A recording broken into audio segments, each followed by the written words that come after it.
Thank you everyone for joining us today on our third installment of our webinar series, Building a Resilient Food Culture, Lessons from the Pandemic, brought to you by Food 21, Pitt Honors College, and the Greater Pittsburgh Community Food Bank. Today we will be focusing on the economic realities facing our communities. We have a great group of people today to give you their perspective on the economic challenges we've been seeing in our region. We have Alex Beloga, President and CEO of the Pennsylvania Food Merchants Association. Tammy Thompson, Executive Director of Circles of Greater Pittsburgh. Dawn Mahaney, owner of Troy Hills Scratch and Company. And finally, we have Chris Bream, who is a regional economist with the University Center for Social and Urban Research at University of Pittsburgh. Thank you again. Thank you all for joining us. Before we jump in, a couple logistical things for the participants. This webinar is being recorded today, and a copy of the video will be sent out to all registrants. If you have any questions for our speakers, please put them into the Q&A chat box, and we will do our best to get them all answered in the last 15 or 20 minutes of our time today. If we don't get to your question, because we run out of time, because we're having such a robust conversation, we'll be sure to get it answered and sent out along with the video link. So without further ado, let me turn it over to Chris Bream, who's going to talk a bit about the numbers and trends that we've been seeing with our regional economy in the wake of the COVID-19 pandemic. Chris? All right, well, good early afternoon to everyone. You'll see me there on the screen just for a second. I think everyone should be here to hear the more interesting stuff that's going to come after me from the other speakers. I'm here to just give you a very brief overview, very quick overview of sort of what the where we're at in the regional economy, really focusing on these COVID impacts, which we're certainly in the middle of. And I'm going to run through a bunch of slides here real quick. I think we're going to start sharing my slides here right now. I think we're all good with my slides. So these are all things I could talk about for many hours. So really about 10 minutes at most. This will give you an overview of the meta level issues in the regional economy. I'm going to focus in a little bit on the leisure and hospitality sector in just a second. Hang on one, sorry. There we go. Let me start out with some basic things. Many of you often every month hear what the unemployment rate is. This is sort of the regional unemployment rate going back over many decades. Some of us here in Pittsburgh might be interested in this for the history's sake.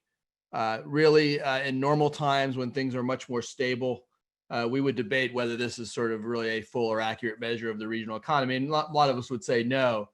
Certainly in pandemic times, it's probably even less useful. But nonetheless, I think it's important to know what this headline number is. And it sort of gives the appearance that we've come back a lot and are down to about 7.2% unemployment, which is high, but in a reasonable number in a sense. We're going to deconstruct this in a minute. But those of you who have a long history in Pittsburgh, you might be interested, where were we at the worst of the spring?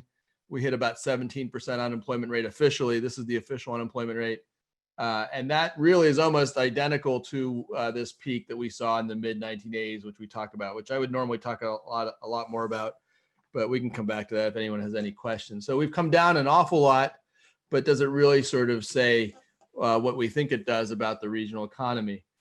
Really, we have much better job data, and we understand sort of the number of jobs here in the region.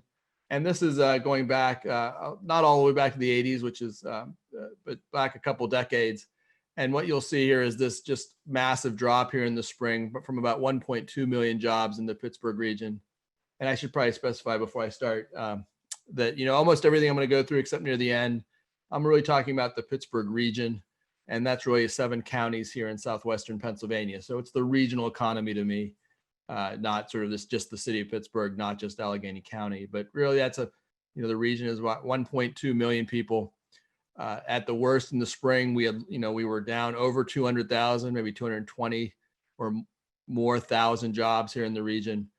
We've come back 1.12 million, but that still puts us, almost 80,000 jobs below, 86,000 jobs below where we should be, if you compare us to this time last year.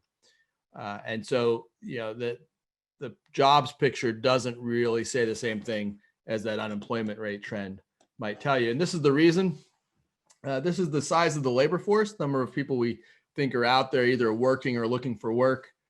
This is the baseline. This is the base of what is the official unemployment rate. So if you're not out there looking for work, you aren't really counted that way. And so really, what you see is in the big drop there from the peaks just before the pandemic, things were actually more and more people were working in Pittsburgh. The unemployment rate was low. We were pulling folks into the labor force, and we see this big, massive drop off early in the spring. And the note here is there's a lot of noise here. I'm not quite sure we fully know what's going on in labor force. We'll talk about that briefly, but nonetheless, whatever trend is here, it's not up. At the very least, as the pandemic has continued, as the economic impacts have continued, it's clearly the case that people are not sort of coming back into the labor force and staying there. And that's of important when you realize who's out there sort of in need or otherwise in duress. This picture really gets to what I think a lot of folks really want to think about. This is the job loss in the region by major industry. And we're going to dig into that leisure and hospitality at the bottom there in a minute. But the story here is pretty much that there's been pretty moderate losses across a range of industries. Maybe you might want to note that, we do have a pretty sizable financial services sector here in Pittsburgh. It alone has actually sustained a net job gain over the year, which is interesting and certainly important to those folks who've been able to keep their jobs. But really down there at the bottom, obviously the hardest hit industries in this collective leisure and hospitality, which incorporates a lot of different industries, as you all probably know, as well as anyone. Certainly hospitality and hotels, restaurants, food service, and a broad range of things that really have sustained. So more than a third of all the net job loss from where we think we should be is in that one sector. Beyond that, it's spread out pretty evenly across a whole lot of other sectors. But what's making this a continuing economic issue here in Pittsburgh, it's really that one sector. If you want to dig into that sector a little bit, these are some of the major industries comparing us to a baseline from a year ago of job losses over the year. Where we're at right now, I'd focus a little bit on those the orange line there at the bottom, full service restaurants, pretty much saying that we're still down over half of all jobs in those full service restaurants. This data doesn't, just so you know, some people will quibble a little bit. There's not a line here for bars and drinking establishments. That's kind of subsumed into that purple line there, which incorporates a lot of other industries. So I'm pretty sure I'd agree with anyone who says probably bars and drinking establishments are doing worse. But the data doesn't, so we don't really have the clear data on that. At least I don't on that at the moment. The industry that has survived the best within food services are those limited service restaurants. I mean, people are still eating, taking out things that don't have waiter service and pay after you eat, which is sort of the definition of full service restaurants, only down 11%. So there's a broad range of impacts, but nonetheless, over half of jobs in those full service restaurants is sort of a big part of the story here. Just to give you some overview of, who's still in duress, I will tell, before I get into that, this is a picture of how many people in the region are still receiving unemployment insurance claims. This looks sort of like that first picture of the unemployment rate numbers that have come down. I'm not here to tell you that this is the baseline truth here. It actually sort of says the opposite of what it looks like, in that at the early part of the spring, this number should be about 20 or 30,000 at most at normal times for a number of folks receiving unemployment insurance compensation. Not everyone's eligible for that. If you know all the details, I don't really have time to get into it, but it spiked to this truly historic number very quickly of over 200,000 folks early in the spring. It has been coming down ever since. Part of that are folks returning to work. Part of that might be folks leaving. the region. Part of that might be many other things, but really now, as the end of the year has come around, really traditional unemployment insurance, which is what this is, extends for 26 weeks. We certainly are past the 26 weeks of the worst of the onset of the pandemic.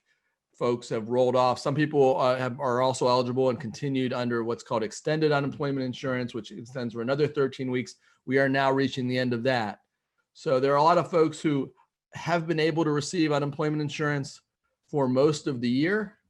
And the big bulk of those folks probably rolled into this early in the spring. And really those folks are, if they haven't already, are probably, if they're still out of work, still can't get work, are going to be rolling off receiving their unemployment insurance pretty quickly. Real quickly, this might be the last slide I really spend any time on, because I don't want to take up too much of the other speakers' times, which is we had a survey at my center here in the spring. So this isn't quite current data, but I do want to point out these big, vast disparities, and we could do this in a lot of different ways, but this one's the most striking of who's been impacted by COVID. And we asked folks just in Allegheny County, so this is just Allegheny County data, how their employment situation had changed at the peak of the COVID crisis. I'd ask you to focus on the red here more than anything else, which is, these are our folks. We asked, were you working? Are you now, what's your employment status? And the red's is the answer of folks who said they had lost their job due to COVID. And this is by educational attainment. And what you see is this fairly remarkable that folks with advanced education really were much more able to shift to telework, very little net, they were still getting a payroll except for the 6%. But as you roll down to folks without college degrees, certainly folks with just a high school degree or less, tremendous job loss, much less ability to shift to telework. And again, this is from the spring. So a lot of jobs have come back. I suspect those patterns are very much clear. We want to redo this survey. So in fact, folks with the advanced levels of education, we assume the most highest levels of wages and employment probably are back to where they were pre onset of the pandemic, but clearly the job losses are still probably even more concentrated in folks with less education. I have a few more slides here, which I'm not going to get into. These are just sort of the things I've sort of covered a little bit. Just to say that at the macro level, you hear people talk about, is it a V-shaped recovery? Is it not a V-shaped recovery? Well, it was a V-shaped recovery to a point, as the public health measures or the restrictions were abated, that now we're coming back, obviously, but in the spring, you saw a lot of jobs come back quickly, but only partially. The real story is, I think, that after that initial V-shaped recovery of, whatever proportion of jobs it was by industry, there hasn't been much change ever since. So, we've really been at the same level of net job loss for the last several months. And now we're obviously entering winter. It wasn't sort of a steady trend upward. So the spring will tell the tale as to whether, we get back to any sort of pre-pandemic baseline or how quickly. But, there'll be long-term shifts, a lot of us think, in terms of how the economy is functioning and going forward. So that's as quick as I could talk about the overview here. I'll certainly be glad to follow up with any questions that people come, but that's where we're at here in Pittsburgh. And sorry to probably be as dismal as you might have expected, but thank you all. All right. Thank you, Chris. Thank you very much. Next, we're going to turn to Alex Beloga, who having a little issues getting his computer audio. So I think you'll be seeing him speaking from the screen from his phone, but you can also see him on the screen there. Alex, thank you for joining us. Your organization represents food stores, supermarkets, grocers, wholesalers. I'm sure they have their own unique perspective on what's been happening the past 9 months. So how have you all been faring? Yeah, thanks for having me on. You probably can see me, and hopefully you can hear me now. I think unfortunately the what you'll see on the screen is probably this phone picture, but I've had some issues with the microphone. So just happy to be able to connect regardless. So thanks for having me on here, and I appreciate it. As far as the food industry is concerned, we've had obviously a lot of challenges to deal with, starting with the beginning of the pandemic, kind of turned everything on its head and made a lot of challenges that we hadn't really planned for, but had started to maybe look at initially before the pandemic, things like online ordering, things like app-based ordering, the supply chain issues that might come up. Nobody anticipated what would come, obviously, in the spring, but I do think we learned a lot from then. And we worked with a lot of folks on the line here, a lot of our partners in the Department of Agriculture, in the Food Bank Network, and others that are participating and that are on the line and part of this call. So we did learn a lot of lessons, but it was kind of a trying time for everybody. One of the big things that we really focused on as far as challenges was the online capacity. A lot of the smaller operators really didn't have access to things like click and collect, to the app-based ordering, to the web-based ordering. Something that everybody on here would really have an interest in is the online SNAP program. So we had been actually pushing that for years with really no traction whatsoever. And maybe one positive that came out of this was the realization that the online SNAP ordering wasn't just something that was good for regular customers, but it was good for all customers in that you could have those deliveries, you could have that pickup contactless and without going into the store. So that's something we've been working really heavily on. One of the, I guess it wasn't necessarily a lesson, but the lesson that we took away from it was we got to keep moving in that direction. So you've seen a lot of increase in that food access, food accessibility, servicing all customers, which we always promoted and we're always a part of. But we've seen it even more from our smaller retailers, which I think has been really great. And so we're actively working on that. So those are some of the lessons we learned from the pandemic. I think we also learned that every time there's one of these announcements from the governor, expect a rush on the store.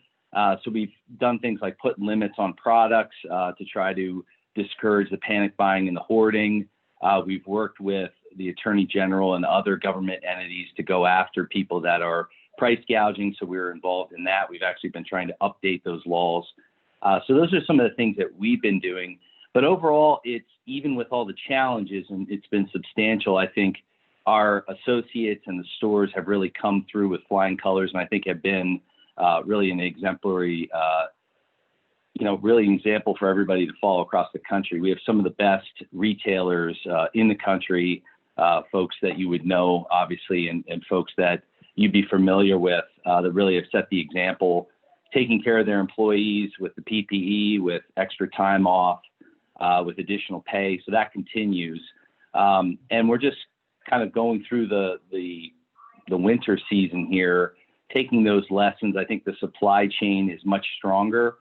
So product continues to flow. And we're just trying to move through the kind of the dead of winter here in the coming months and get through to the other side. So the next thing is vaccine, obviously, are coming out, and the prioritization there for the workers. We've been pushing hard for that. And our pharmacies that operate in the stores are going to be administering those vaccines. So there's a lot going on, a lot of lessons learned, but I think overall we've come out maybe even stronger because of the innovation in the food industry. And I always like to say retail is the most competitive industry in the world. 100 years ago, you wouldn't be able to name who the top retailer was. And maybe 100 years from now, you won't know who that company is going to be.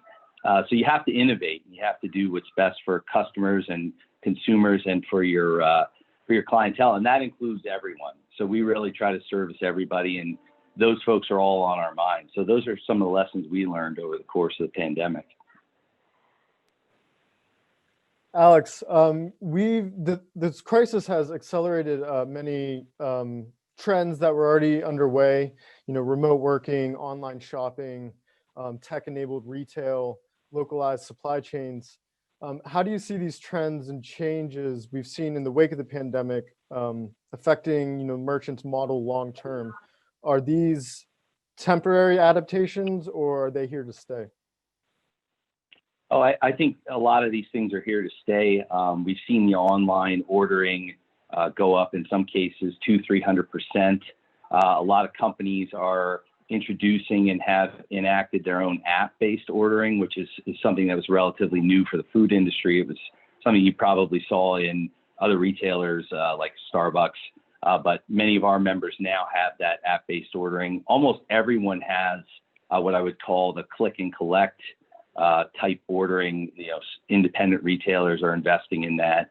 So I think the changes are here to stay. The question is, when things open up again, how much of a shift is there to other, what I would call traditional retail, food retailers like restaurants and bars that Chris had mentioned? We've seen in a lot of cases double-digit growth, revenue growth year to year in many of our stores. And in some cases, you're talking about multinational, multi-state companies. And so if you see a double-digit increase, that's massive. So for a smaller retailer, we're seeing 20-30% year-over-year sales growth. I don't think it will continue down that path. I think that some of those sales will shift back to the other retailers, but you're going to see more innovations like the cashless systems that have been put in place with a lot of these retailers like the Amazon Go's and others.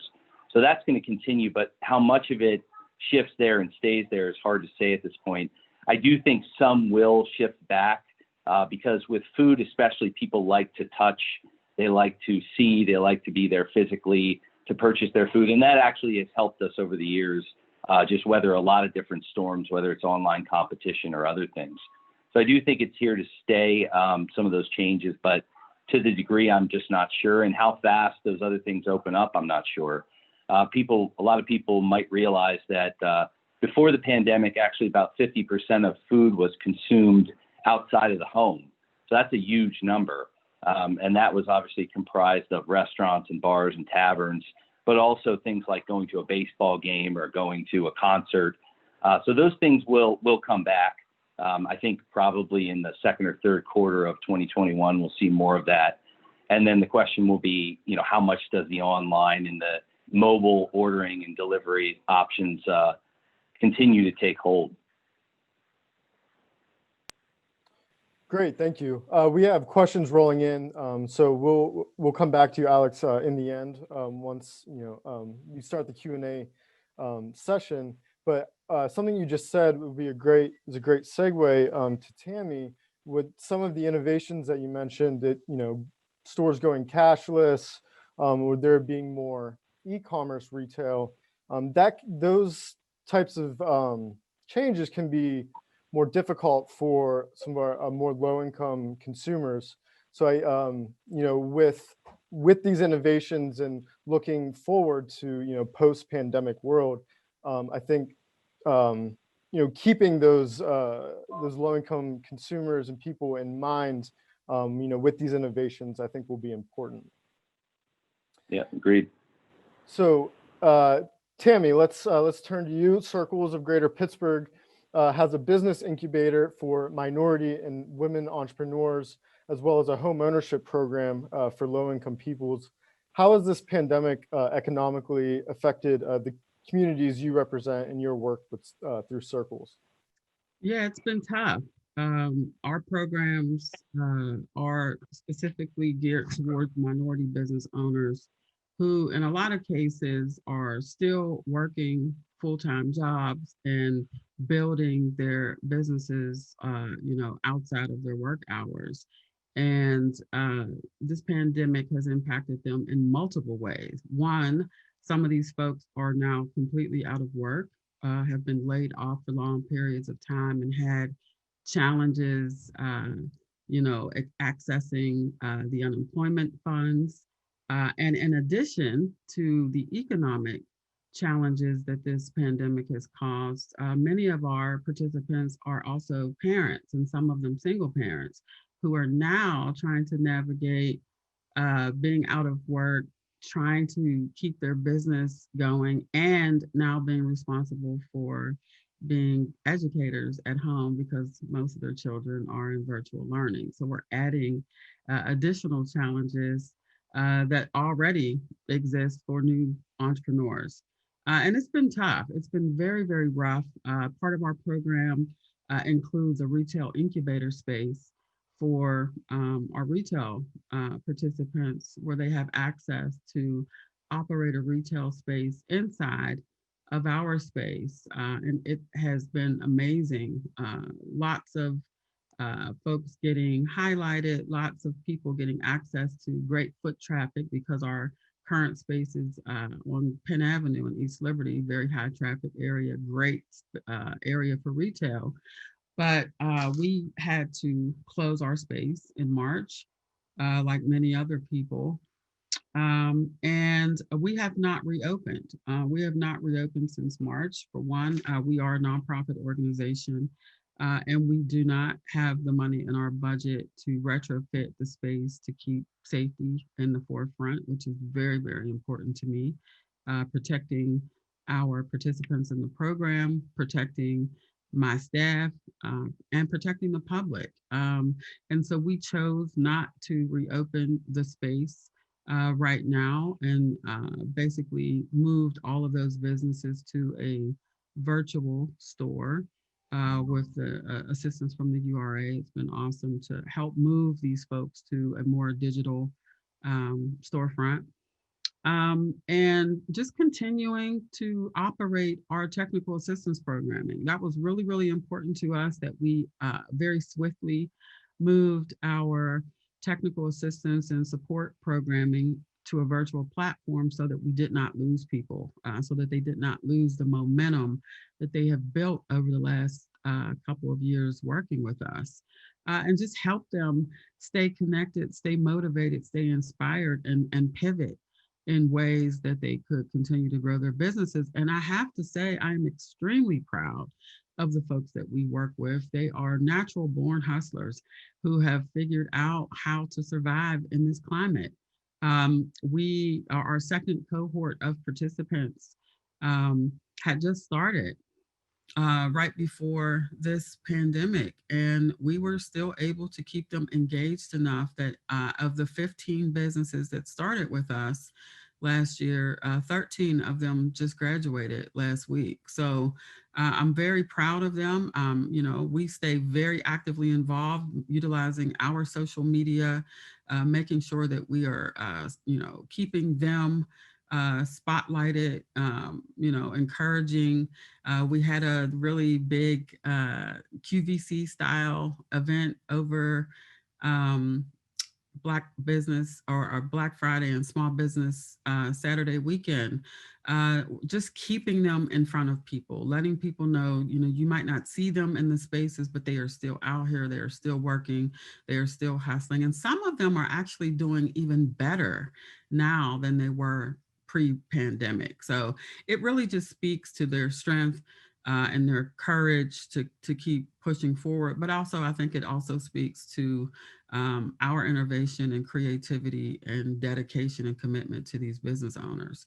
I do want to talk a little bit about a program that we are launching next year in partnership with Joe Butte and Rick Tarrant and some other organizations. That is our name of our program is the Catapult Startup to Storefront program.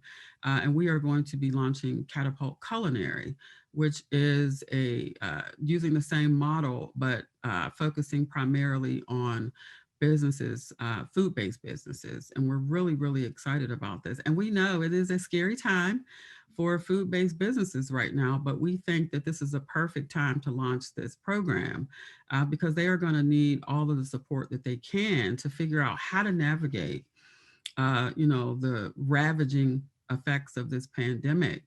And so we're very excited about that. And primarily minority-owned businesses, providing that very important technical support that they need to take a really good recipe to, a storefront, to a restaurant, to a shelf on a store. And we just think that we've built a reputation of where folks know that when they come into our program that we are not only concerned about their success as a business owner, but their success as a human being. And I think that's going to be really, really important for a lot of businesses to either continue to survive in this climate or to come back from a very tough year. So we're really excited about that. And I also wanted to touch on a couple of points that Alex made.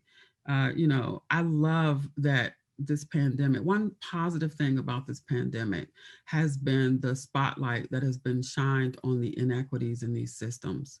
I think that is really, really important that we are learning lessons from this pandemic, not just reacting, but learning and being proactive about changing systems and policies that have negatively impacted people way before COVID.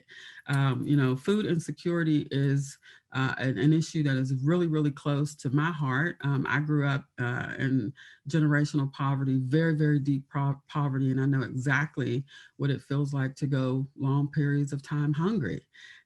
Food insecurity is a polite way of talking about hunger. I mean, that's what it is. It's hunger.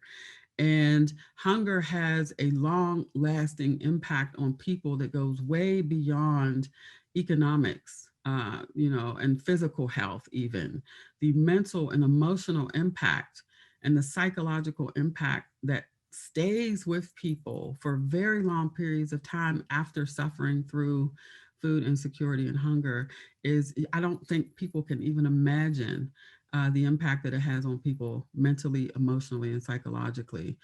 So we have a lot of issues that come out of food insecurity. And, I just commend everybody who's working really, really hard to make these adjustments. But, please be thinking about transportation issues when we're thinking about food. I think moving, I jumped for joy when I saw that SNAP benefits are being more easily accessed through online shopping. And I know that it only came about, really, I think, this is my opinion, because of the pandemic. But families can really benefit from this being ongoing, even beyond the pandemic, because, we can't just think about what types of food and food. This can solve the food desert issue. It can solve time management issues and timing, right? This is a place that I don't think a lot of people think about. I might have funds or SNAP or access to get to a grocery store, but think about the families who are home right now, who are working from home, and maybe they have 2 or 3 kids that they're responsible for their virtual learning. What point of the day are they going to get a chance to get to the food bank distribution centers? How do they get there? Especially if they don't have a car. And now, not only do they not have a car, but they have to be logged into work for certain periods of time. Their children have to be logged in. So when are they getting to these food distributions? So being creative and thinking about doing some really deep dive thinking into why people do not have access to food, because it does in a lot of cases go beyond economics, right? Economics is a big part, but sometimes these issues go much deeper and are really, really layered. So I just want us to be thinking from that perspective, and really the best way to get the details about how families need to be served is to bring them to the table, right? Ask them how they are being impacted by, food insecurity, transportation issues, the pandemic, all of these things. So thank you guys for having this conversation. Yeah, thank you, Tammy. And, thank you for ending it on that. Coming from the food bank, we obviously focus on food insecurity in our region. And, also, like you mentioned, that's something that it's not new to the pandemic. The number of food insecure people in our country, in our region, was already far too high. And then as soon as the pandemic hit, and the economic turmoil ensued, it only got exacerbated. So, again, another great segue to our next speaker.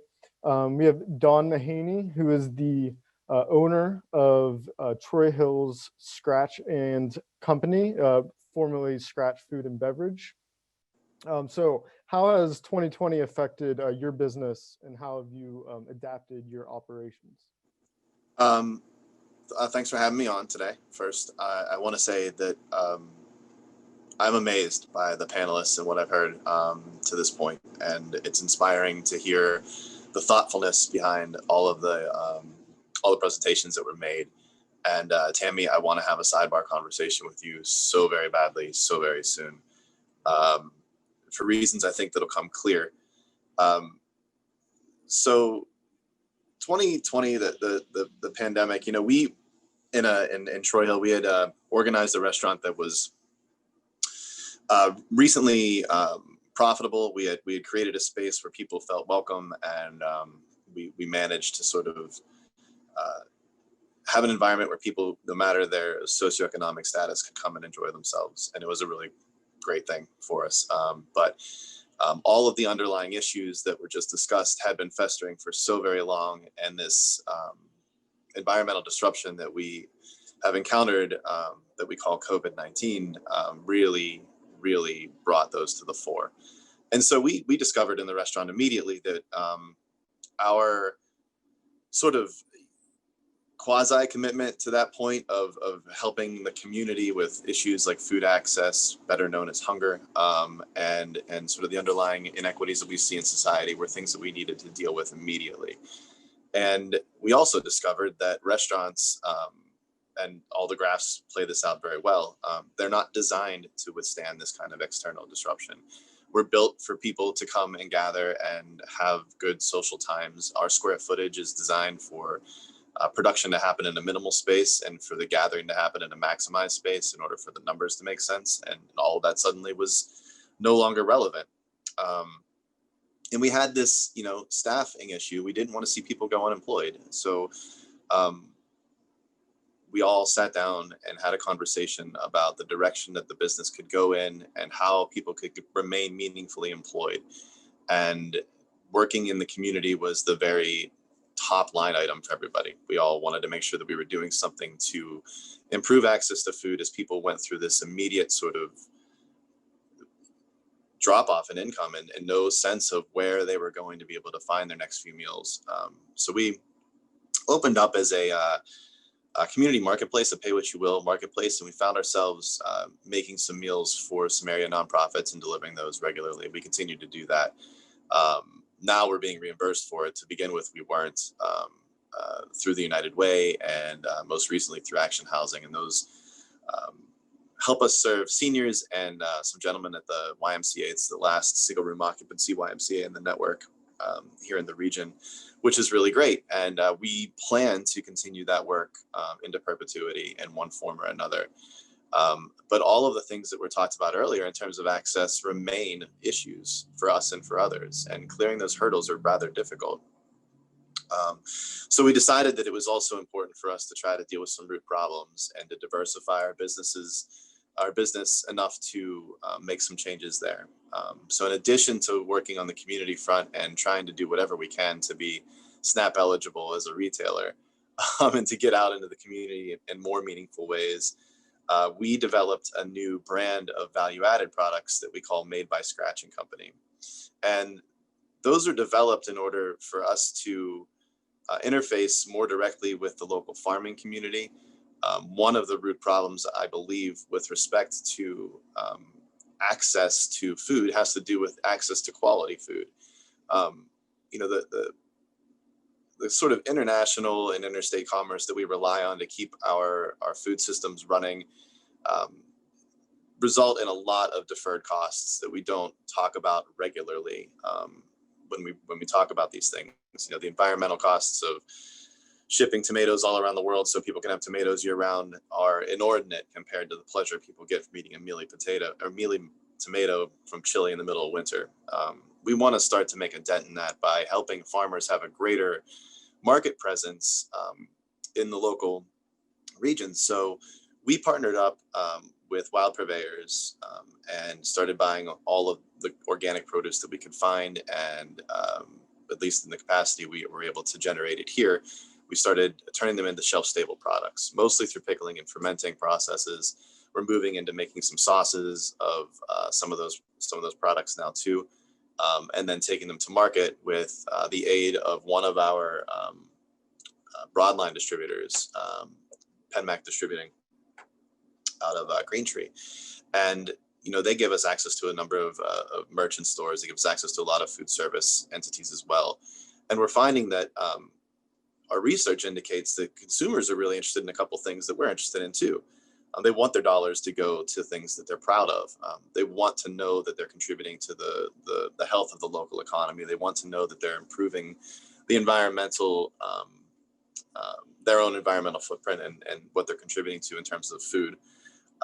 And they also want to know the impact of that food on themselves. So one of our aims is to begin to do some research on nutritional analysis, working with some nutritionists from different health networks to really pinpoint what we can do with recipes to make sure that we maximize the benefit to an individual when they do this. And that's all predicated on convenience. We talked earlier about having access to food is one thing, but being able to find time to do things with that food is another. And we're finding that having access to shelf-stabilized products, especially the sort that you can open and put into a pan and warm and then eat directly, is something that's really, really growing in terms of interest. So I think it's projected that segment of the market is supposed to grow 10% year over year for the next 5 years. That's insane. That's huge growth. And it's all predicated on people having a lot to do with their days to begin with, no matter who they are, no matter where they live. So ensuring that food is locally sourced and minimally processed and really healthy is really important to us. But all of that hinges on making the larger changes in terms of, to put it bluntly, like how much a SNAP benefit is worth. Like, you should have money to buy food. You should be able to afford the food. You should be able to afford the food that is made so that everybody along that food value chain can also make a living putting that food together too. We shouldn't defer the costs of labor when we're putting 88-cent tomato sauce in a 32-ounce jar, Hunts. We're trying to do something different here. And I think also that technology could be a really huge boon for all of us. It's a really difficult thing that we're finding to get an e-commerce platform up and running. We're a small outfit. We're doing everything that we can. It's something that we should have up and running by the end of January. But that people have access to that as a platform is super important too. I mean, like, broadband should be as much a right for anybody as clean drinking water. And you should be able to do something with your computer that everybody else can do, so that the rigors perhaps of going to a farmer's market or a grocery store or whatever become less a burden for the individual. And I think that those are, they're maybe on the horizon in terms of changes, but they're changes that we need to see if we want these business sectors to be able to adjust for the longer term reality. We should not be trying to go back to where we were. There were so many problems in the restaurant industry that I can speak about for hours, but I think that there are many of them that overlap with the other industries that are represented by the other panelists and everybody else that's on this call. So I think that we need to really look forward in a solution-oriented way with the right stakeholders at the table, and realize that the problems that we're facing now are not new, and that we have a great opportunity to create systemic change and in a way that benefits our neighbors locally here in Western Pennsylvania. And that, we're not alone. There are other regions trying to do the same thing, but we have a really great opportunity at our feet, and I think we shouldn't do anything but focus on that. So it's been pretty positive for us. We're really focused on making positive changes and kind of taking the shifts as they come. Great, thank you, Don. And I think that's a great way, not to end it, but to end the section, as in the year that we've had, and the challenges we've faced. It's, I think, easy to get down on literally everything, but it's important to stay positive and look for the opportunities to grow and innovate and really change along with the changing world. So great, we've got about 10 minutes left. We've got some questions rolling in. So I'm gonna start throwing them out there. Chris, there's a question for you, and it's kind of on a point that Tammy made about how households with children, parents, single parents, have really, been affected in the past 9 months. Especially in the loss of safety net services like school meals, community level services. How do we measure those secondary impacts on economic security for our working poor, in these situations? So, wow, that's a huge question. I'm not quite sure I can begin to address it here in any amount of time, but I do want, and I'm trying to look into, and I think we'll sort of incorporate more of a look of caregiving is sort of an issue at my center, and how COVID impacts on caregiving. I can sort of give some references to what we've learned on that, but labor force participation amongst folks who are at home taking care of children full time because the kids are home full time. I think I speculated at this point, but I think it's pretty clear as a big chunk of why we're going to lose folks from the labor force, which could have real impacts that sustain into the future if the kids don't get back to school in the spring, or how quickly that happens. So I don't have any. I think you're asking an even broader question than that, but I think there certainly are these second order impacts of folks not being able to work, and a decreased labor force will have sort of sustained impacts. And I just separately, not really what you asked, is, I certainly believe, a bit anecdotally, we've had sort of early retirements and a whole lot of other things that are impacting labor force, people dropping out of labor force earlier than they might have planned to, and those will have sort of longer term impacts, even if the public health crisis issues abate fairly quickly. I'll leave it there.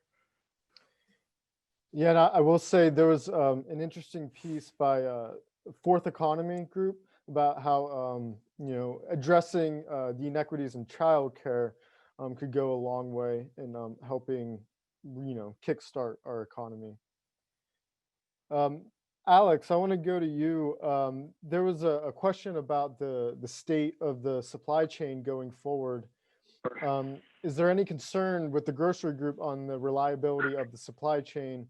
How has this changed with the way that groceries reach underserved markets that are exposed with the pandemic? Thanks for the question. Not at this time. We've been in pretty close contact with our distributor and wholesale companies, retailers. I think, as I mentioned in the previous segment, that the lessons learned, especially from the spring, were pretty substantial. They were kind of fast and furious. So there was a lot of measures put in place, a lot of forecasting for this very possibility. Also, I think somewhat, people are creatures of habit, and I think they somewhat settle into certain patterns, as we talked about. And there's certainly buying going on right now that's stressing the supply chain. When you talk about the holidays, that's a normal thing. But in addition to that, obviously the weather yesterday was pretty crazy, wild, as you can imagine. And then on top of that, the different mitigation announcements have an impact. Restaurants being specifically impacted more heavily than probably any other business. But in addition to that, as I mentioned, there was a lot of planning forecasting that was done to prepare from the manufacturer side, from the wholesale and distributor side, and from the retail side, all working together to plan for the eventual, what everyone was anticipating was going to be a second wave in the fall. So I think fortunately, we saw this coming. Unfortunately, it did come again.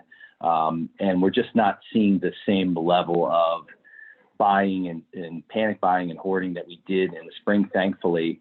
But also on top of that, I think retailers and again, the manufacturers and others have been prepared and ramped up and continued the ramp up to production all through the summer and fall to this very moment. So they're more prepared. So we're not as concerned as we were in the spring when this first happened. but we're remaining vigilant. And I think some of the things that we talked about, like ramping up and maybe only offering certain products as opposed to more variety, or things that are being done. Also limiting the number of products that can be purchased, putting those quantity restrictions. Those have an effect. And what I continue to hear is those types of things are kind of keeping things steady. So right now, I wouldn't say there's serious concern, but it's obviously being watched pretty closely. And depending on how things go through the next couple of weeks, hopefully with the mitigation efforts and the vaccines coming out, things ease up a little bit. But the winter is probably going to be challenging again. But I think we're just better prepared than we were in the spring. All right, great. Thank you. Tammy, I want to go to you. Are you seeing, question is, are you seeing a long-term trend toward more enterprise development in our communities as a way to increase their resiliency? So I'll just be honest, I hate the word resiliency.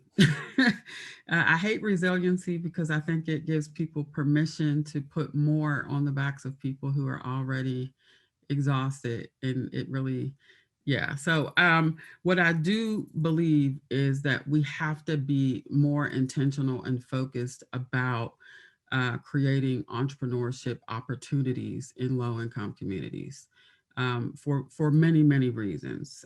Folks that I know, me included, have always had to have a side hustle or an extra something to bring additional income in just to survive. I think helping people legitimize those hustles and actually build them into legitimate businesses creates not just an opportunity for folks to create legacy wealth for them and their families, but also to hire, to create opportunities for hiring within these communities. Yeah, I would love, honestly, to see maybe some of the workforce dollars that exist statewide and federally be allocated towards entrepreneurial programming, and start thinking of entrepreneurship training as a workforce activity, because it is, right? Not only are you creating jobs, but there's potential to increase more jobs within these communities, and not just jobs, like these are legacy building activities. Like folks are working hard to not just, make money to survive, but they're thinking about being able to pass down a business to their family, the American way that a lot of people have been kept out of for generations. So yeah, we see this as a way to not only create jobs and opportunities within communities, but also to change the face of some of these communities. Yeah, and Tammy, get back to you in terms of building sustainable communities. So in the first session of the series, we had a speaker who's talking about the public health consequences of food insecurity. So in terms of building sustainable communities, are we societally, or leaders in our society, are we appreciating that intersection between health and food insecurity as a community wide? No, we are not. And we need to do better. The reality is we have to be intentional about this. And when we're thinking about these issues, we have to be thinking about them from their root, not just topical solutions. Like, okay, people need food, let's hurry up and get boxes of food to people. That's great, but that is not helping people get beyond needing boxes of food, right? So we have to be intentional about addressing all of this. The root of all of this for most folks is poverty. And the root of poverty, we can talk about this, another time maybe, but let's just be clear about the root of poverty. And a lot of the communities that I work in have been government sanctioned poverty that started hundreds of years ago. So if we're not going to talk about the root causes of a lot of the economic issues that exist in these communities that lead to food insecurity, that lead to housing insecurity, that lead to wage and job insecurity, then we're really just talking about topical solutions. So we need more intentional investment. Since we're talking about COVID, just looking at the inequities in how assistance and COVID relief was allocated. I can tell you that of all the businesses that I worked with, I can count maybe 3 that actually got access to PPP funds or funds that were meant to relieve folks in business. Folks that I work with weren't getting that assistance. And that is an extension that we also know exists in lack of capital. Folks have a limited and disproportionate lack of capital, access to capital. So we have to be intentional. If we say we want to grow the economics of these communities and we want to resolve issues of food insecurity and all of these insecurities that exist, then we're going to have to be honest about what's happening and what's been happening and be intentional about the equity that we say we want to see in these communities. Yeah, absolutely. And definitely something to keep in mind, particularly with Congress debating, whether or not to pass this next round of COVID relief and providing, more support for businesses that are struggling. And I think, yeah, like you said, we need to make sure, small businesses, minority-owned businesses, businesses that are really struggling and maybe didn't get additional support in the first round, get it now and moving forward. And hopefully, and unfortunately, we are quickly running out of time, but hopefully that's something we can talk about more with our next session, January 21st, talking about public policies and legislative priorities moving forward. And hopefully, in a month's time, that relief has passed and hopefully being rolled out in an equitable way to reach all communities and businesses, especially those in need. Also on that front, Alex and Dawn both mentioned SNAP and some using SNAP online. Some of the policies that were enacted in response to the pandemic. Hopefully we can take a look at what's been done and what's worked well so that we can maybe adopt those permanent policies moving forward, even when we get past this pandemic. So again, we are out of time. Thank you, the 4 of you so much for joining us. I think we had a great conversation. We had a couple questions come in right at the end that we didn't quite get to. So we'll be sure to follow up on those and get those answered. A copy of the video will be sent out in the coming days. And again, please join us for session 4, January 21st. All right, everyone have a great day and be safe.